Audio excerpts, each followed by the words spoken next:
My garden year begins in winter. While it is snowing outside, I dream and plan for the year's garden and start seeds, bringing some glimpses of spring and the year to come.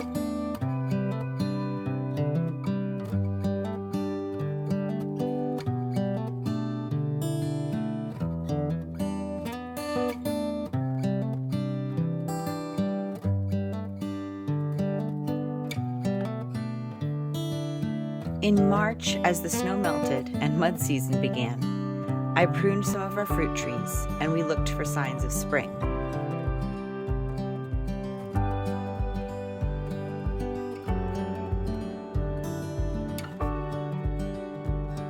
By April, we were hard at work prepping garden beds.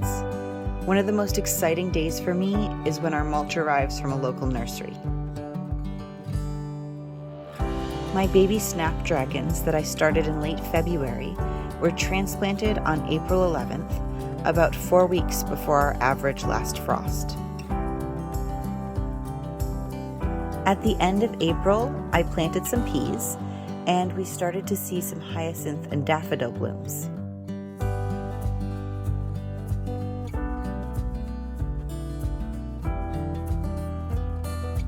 My big project for April and May was creating and planting my rose garden. It took a lot of work and was so worth it.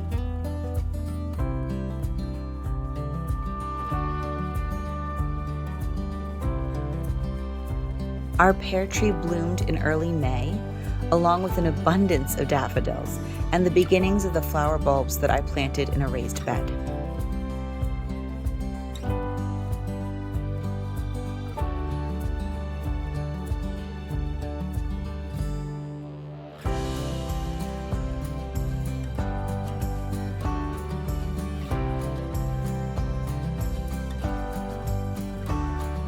In mid-May, the Brunnera and Bleeding Heart that we planted next to the house last year bloomed for the first time. I planted potatoes and onions.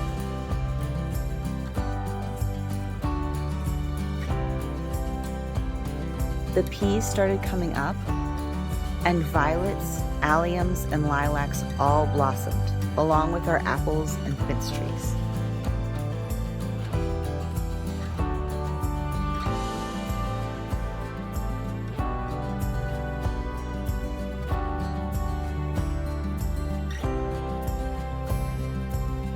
Also in May, a windstorm snapped a power line and started a fire at the end of our driveway. Luckily, we were home and saw it. The firefighters put it out, and the line was fixed within a few hours. Some of my flowers burnt, but it could have been much worse, and I am grateful. While the hardneck garlic grew beautifully, the softneck never came up, so I planted red cabbage in its place. I planted up several containers with annuals this year. The deck boxes had petunias, lantana, salvia, and vermillionaire that the kids helped me pick out. My favorite containers this year were these urns with black and blue salvia, a dark coleus, Supertunia Bordeaux, and cake pops verbena. I will show them more later in the video. My 3 older kids picked out plants to use in fairy garden containers. I think they turned out really cute.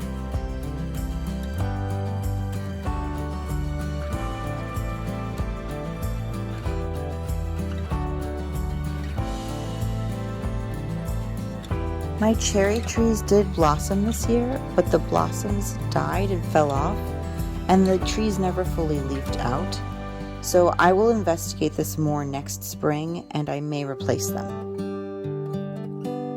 Since our average last frost was May 12th, the second half of May was prime planting time. I was busy and had so much fun.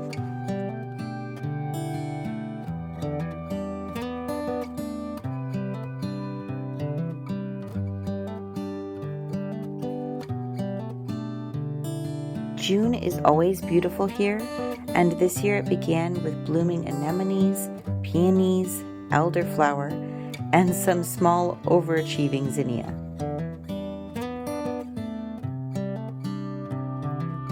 I built the first of 2 wood obelisks I added to the orchard this year, and we had a visitor at our deck boxes.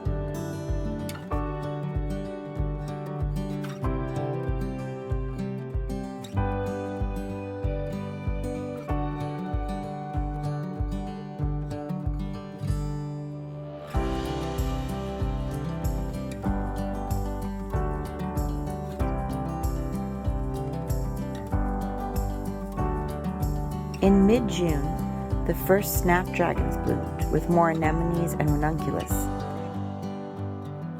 and my new roses started to bloom. The earliest was the Lady Gardener.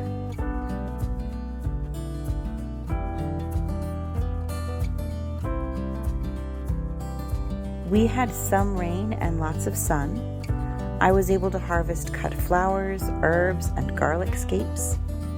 The crops continued to grow well as we moved into July.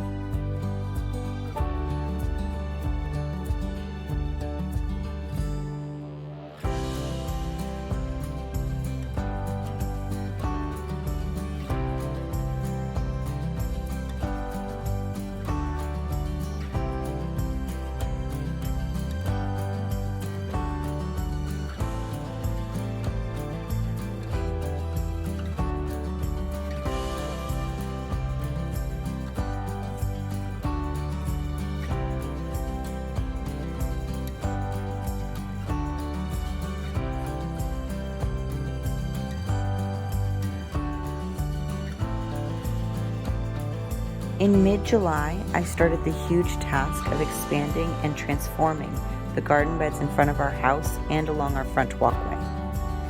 I spent many hours on this throughout July, August, and into the fall, and I will show more bits of this process as the video goes along.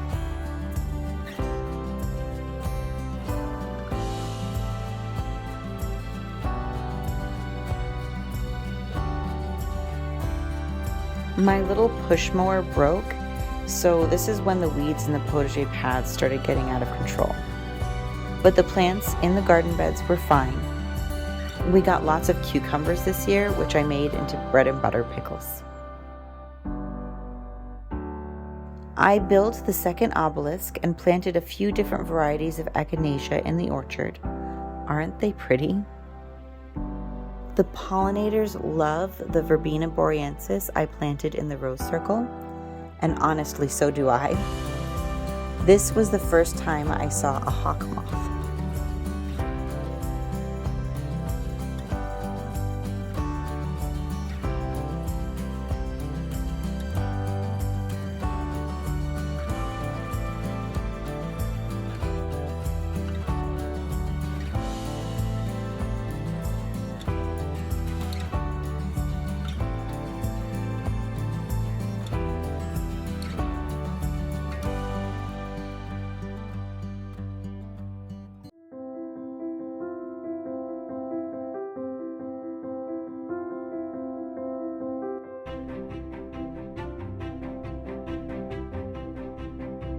We got a decent crop of apples from our Liberty apple tree, which we planted 3 years ago.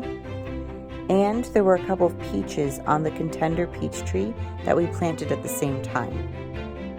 The corn I planted in May had all created tassels by mid-August. It was all popcorn, so it takes longer than sweet corn. At the same time, the potager elder was loaded with berries, and the onions were ready to harvest.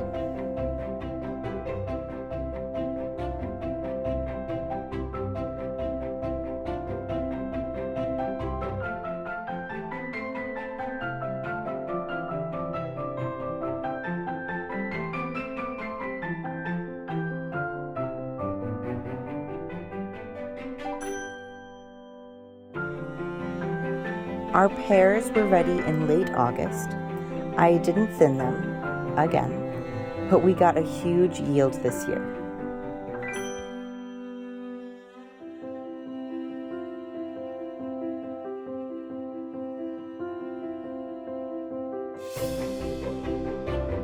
We got an okay amount of potatoes. I would like to get more out of what I put in. I noticed that the ones I covered just in hay using the Ruth Stout style did better, so I will do more of that next year. I did neglect many of the berry plants this year. I was so consumed with the rose circle, and it is beautiful. Hopefully next year I can give the berry plants some TLC as well.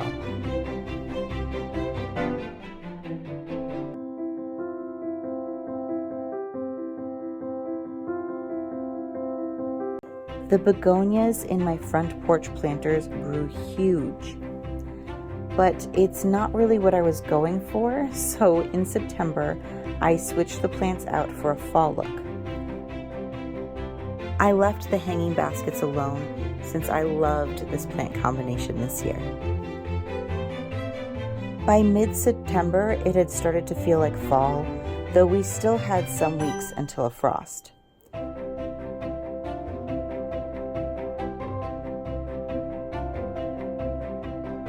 There was some squash vine borer damage on my pumpkin plants this year, but we still got a decent harvest.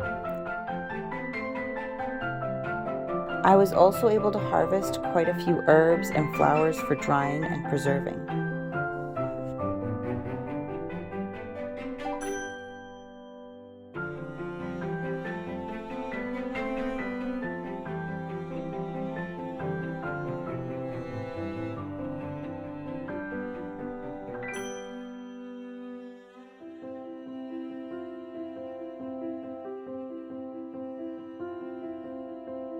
I finally took out the dead evergreens in the rose circle pots and replaced them with these gold evergreens.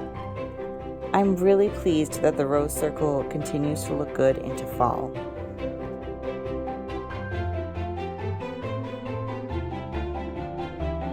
I have plans for the beds on the south side of our house next year, so we got to start by taking out some invasive bushes and planting a dwarf Alberta spruce, which was on sale at the nursery.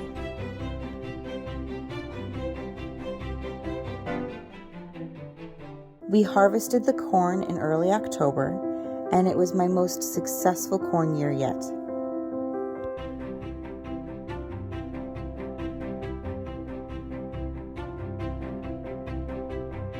At this point, the garden looks tired, but it's still beautiful.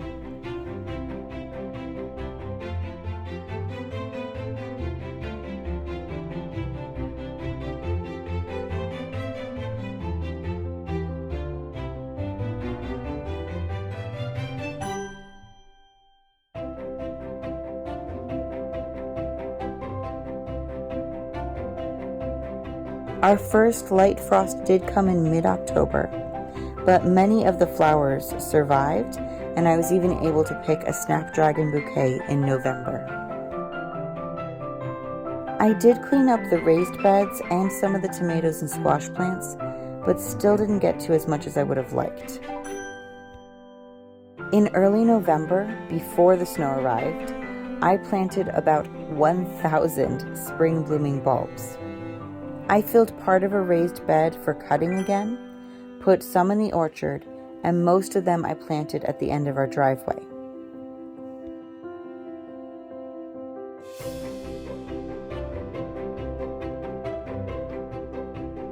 I also planted the garlic for next year.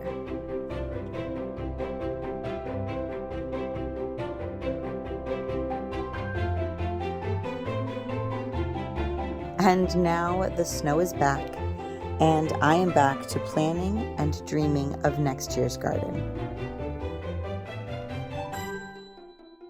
Happy New Year, garden friends.